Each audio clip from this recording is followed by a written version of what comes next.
Hey everyone, welcome back to our channel. Today we're going to be talking about one of the most important aspects of Pokemon battles: types. If you're new to the game, types can be a bit confusing, but don't worry. We're here to help you understand them better. First things first, let's talk about what types are. In the Pokemon universe, there are 18 different types of Pokemon, each with their own strengths and weaknesses. Some types are super effective against others, while others are not very effective. When you're battling another trainer, it's important to know your Pokemon's type and the type of your opponent's Pokemon. This can give you a huge advantage in battle. Here's a chart that shows the different types and their strengths and weaknesses. As you can see, some types are super effective against others.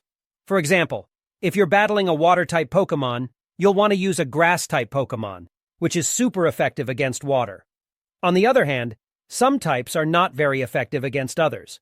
For example, if you're battling a fire-type Pokemon, you'll want to avoid using a bug-type Pokemon, which is not very effective against fire. It's also important to note that some types are immune to others.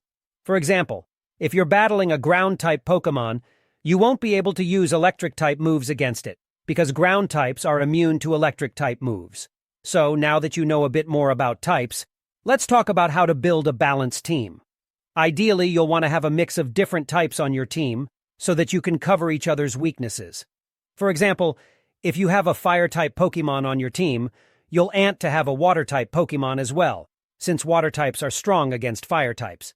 Similarly, if you have a grass-type Pokemon, you'll want to have a flying-type Pokemon, since flying types are immune to ground-type moves, which are super effective against grass types. When you're building your team, it's also important to consider the moves that your Pokemon know. Some moves are more effective against certain types than others, so you'll want to make sure that your Pokemon have a variety of moves that can cover different types. And finally, it's important to remember that types aren't the only thing that matters in a battle. There are other factors to consider, such as your Pokemon's stats, their abilities, and the strategy that you use. So that's a brief overview of Pokemon types and how they work.